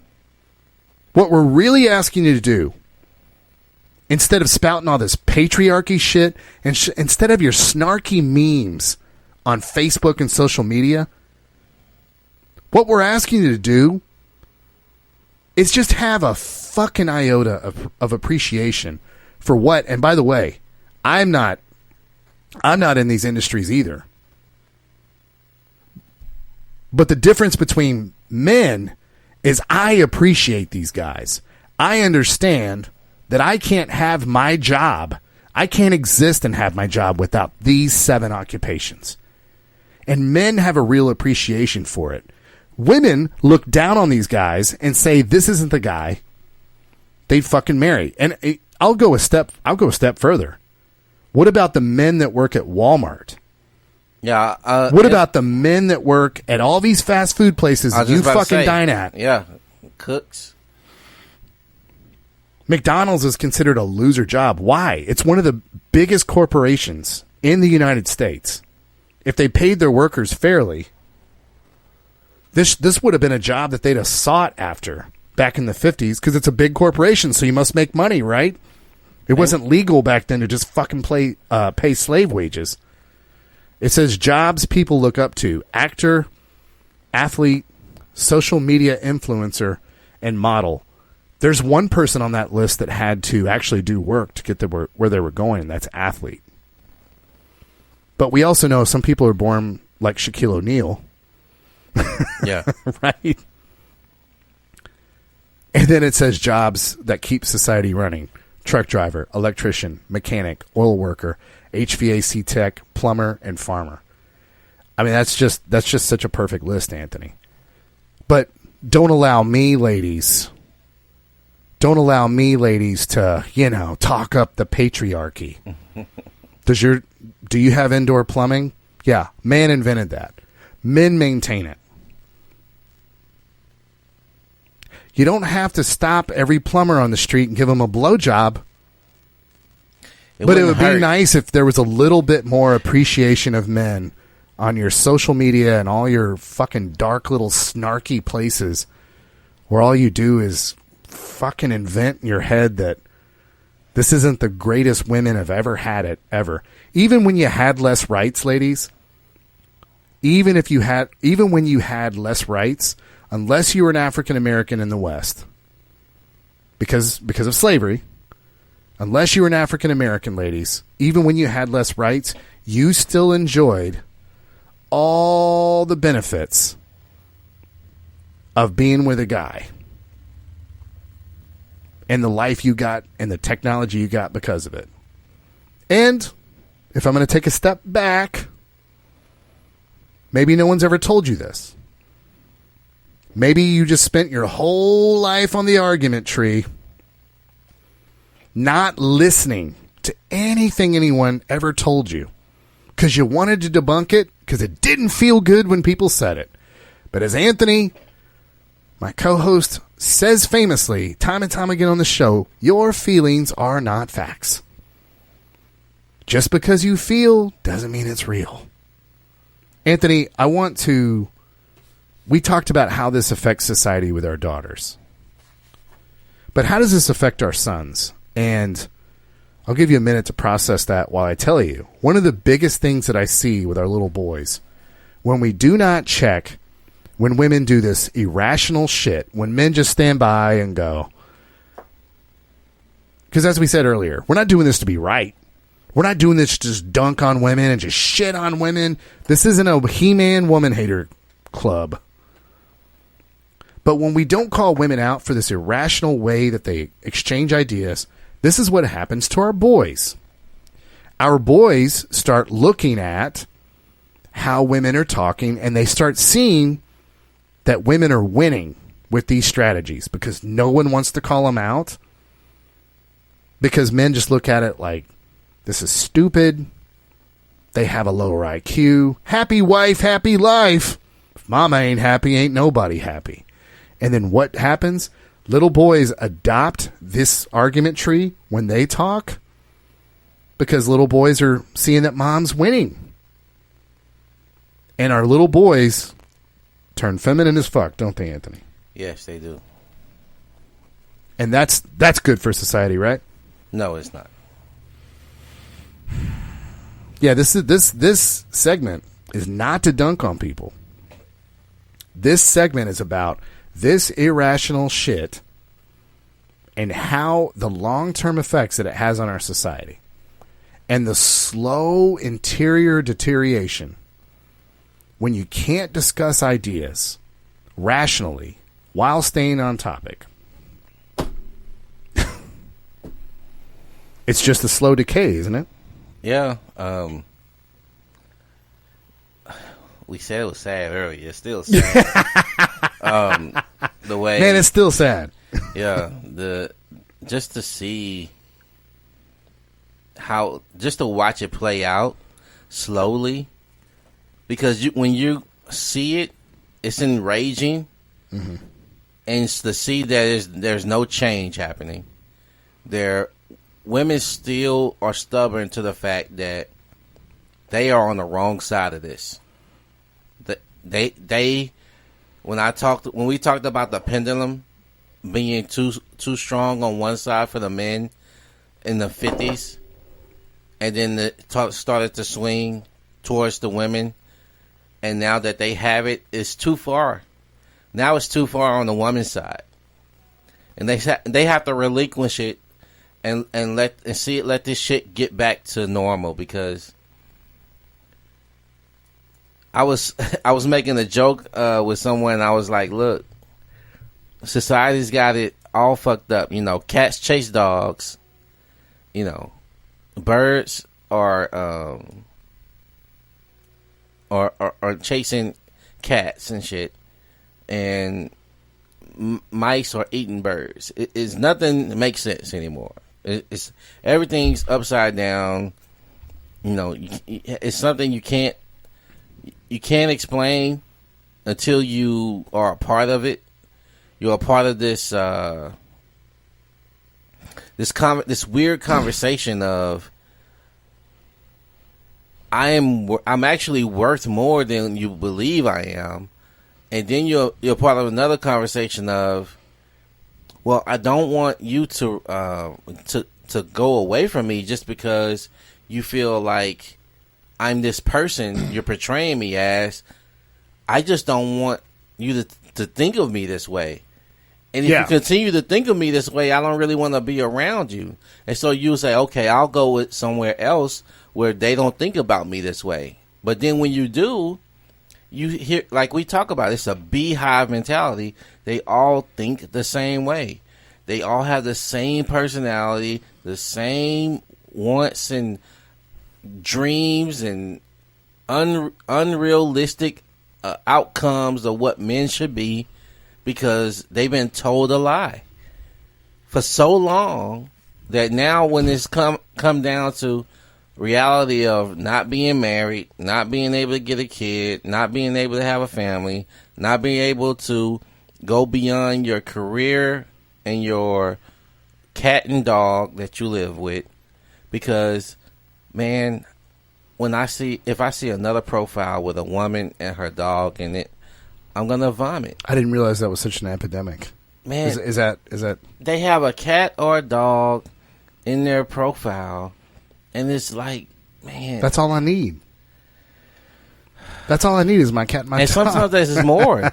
Sometimes it's more. And my armadillo. And then you'll see on the hedgehog. profile, you know what they call themselves? I'm a cat mom. Oh, I'm a dog boy. mom. And I'm like, that don't make you a mom. It's just a figure of speech, Anthony. No, it's not. Who does that? Who hurt you? Who hurt you? Who hurt me? You, bitch. You and your Anthony. Not outside. all women that have cats in their profiles say that they're a cat mom. Okay. Not all women. Okay. But you. What about men that have their dogs in a profile? What about men that have their dogs in a profile? Here we go. Oh, okay. You know what? I'm offended by you. You're anti-pet. Who you gonna call? Peter? You gonna call Peter on me, bitch? I might. You're anti-pet, and I'm going to put on Twitter that you support the mistreatment of animals. I kill kittens, right? Yeah, because you're just a terrible person. Of course I am. You're just a terrible person. There's a couple of things that I like to. If you don't like pets, your soul is in debt. Horrible. Whatever, Anthony. You don't know me. You don't know me. You don't know me. I've had a dog my whole life, and my dog's a service dog, and I got to take it on planes, and you don't even know me. You don't even. I went to Iraq, and I need a service dog, and you don't know me. You don't know me. Oh, so you special. You don't know me.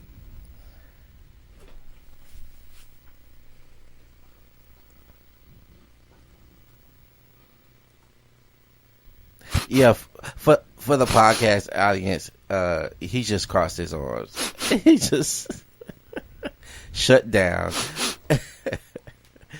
Listen, ladies, it's not like you can't talk outside of these arguments. You're never going to hear that on this show.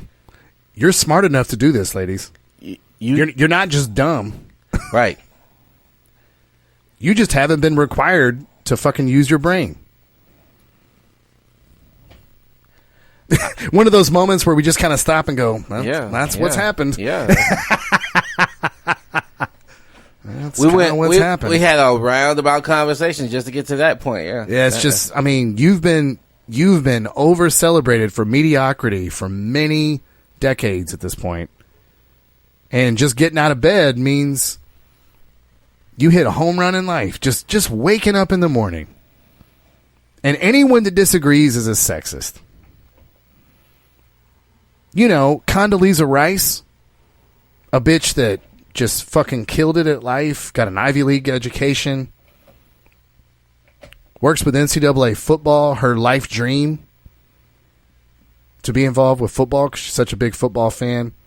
Served with President W. Bush on his cabinet, right? Mm-hmm.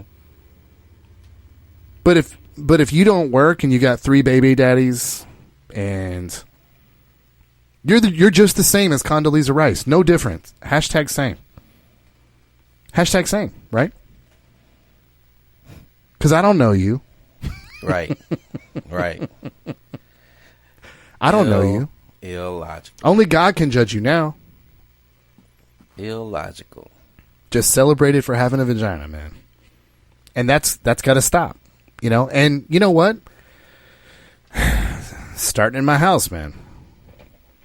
You know, I've got a little girl. We talked about the effects of this earlier. You can't keep this cycle going. And thankfully, my little girl has a wonderful example in her mother, a cooperative wife who truly is strong. Because being a strong wife is not being a fucking cunt to your husband. Being a strong woman is not being disagreeable with everybody you fucking encounter in society. Jesus, man. You don't watch that show, This Is Us, huh? No. You may have been a little insulted. Randall and his wife, the two of them are a black couple. And they're very, very prominent on the show. I would say Randall is probably the star of that show. And they always put, I don't know, I would love to see your reaction. I would love to see the black community's reaction. Just the way she fucking talks to Randall with all this like attitude and shit. Is that what the writers just think black women are? I mean, that's a different social topic. We could go down a deep rabbit hole with Man, that. I was about to say, man, that's a whole different podcast, man, and uncomfortable one too. What did we say recently? I was like, I now know like a lot about the black community to know I don't know what the fuck. Yeah. You know what I mean? That's how much. Sometimes eventually you know so much about a topic that you go, oh crap! Now I know how much I do not know. You know. I think all of us are a victim of what society say things are in general, right? Yeah, and then we just be like, oh. I don't need to know more because I already know enough. And so when you actually get put inside of it or you actually hear more conversations, you're like, oh, wow, I never heard that before.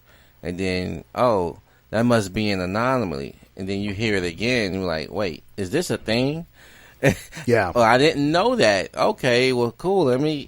I have to probably do more research than assuming that this is it. I was talking about something before about how different it is dealing with because me and my friends have this conversation a lot about when guys be like, oh man, black guys have it easy.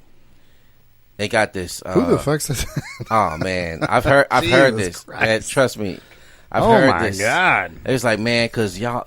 I'll give you a conversation this guy was giving me. He was like, well, black guys do have great genetics, though. He was like, that's one thing black guys have going. He was for like, man, y'all got swag, you know, and not all black guys have swag, okay. And then he's like, man, y'all know how to dance. Not all black guys know how to dance, okay. Then what else he said? Well, hold on. I mean, these are things that are kind of true so far. But I just think Hispanic guys know how to dance. But this person is simultaneously ignoring a huge part of this equation. You don't want to get pulled over by police. No, that's not. You do not want to trade. The odds are not with you. Well, the thing is, that becomes Hunger Games real quick. I'll say this. We normally don't discuss, specific topic about with racial topics. Yeah, but black women hold black men at a very high regard of what they need to be in order to get with a black woman, and there is a big gap, gender wise, when it comes to just engaging women right now in the black community. So I actually, did a podcast about this, about, hey, we need each other. Not that we need each other to survive in this reality, but when it comes to healing and coming together and figuring out what's best, we need each other. And that's just from my standpoint. I can't move forward without help from the black woman, and she can't move forward without the help from the black man, because as long as we're divided and we think that we need to be against each other, we'll stay divided. We'll stay in the same situations that we see our community in right now. It won't progress. It won't come together. It won't move forward and build anything of significance that makes a difference as a whole. So until we figure out that we need each other and we stop this gender war bullshit, we'll still be the same. So unless you're happy now in the situation that we're in, then don't do anything different. Yeah. Stay the same. Be a strong, independent black woman that's highly educated and don't need nobody except you and your family and your dog and your cat and your birds and all the other mentality at this point. Well, whenever that happens, it's what I call sign language. Shame, insults, guilt, and the need to be right. Right? Yeah. That need to be right. Gotta be right. The thing is, no, Anthony, my son's 13, not 12. 13. Like it affects anything. I'll tell you this, ladies. If you're right, then the things that you believe and you think should happen should play out. But they don't. If we zoom out, I think the sentiment is the same here in the West. Now, when we talk about women on the show, we're talking about women in the West. Oh, yeah. Yeah, we're not talking about women in China. We're not talking about women in Eastern Europe. We're talking about women in the West. And I think Anthony makes a very good point that even outside the black community, men and women in the West need each other. Now, men need women far less. But the things that women do provide, the things that women are better at, It's needed here in society. And I agree with Anthony. If we could end this gender war, if women could show up and understand that the stresses you've been dealing with, men have been dealing with those stresses far, far longer. Men built a very, very functional society for you. And men today are still doing the lion's share of the work in the society. And ladies, if you could just say thank you, we could say you're welcome, and we could all have a nice day.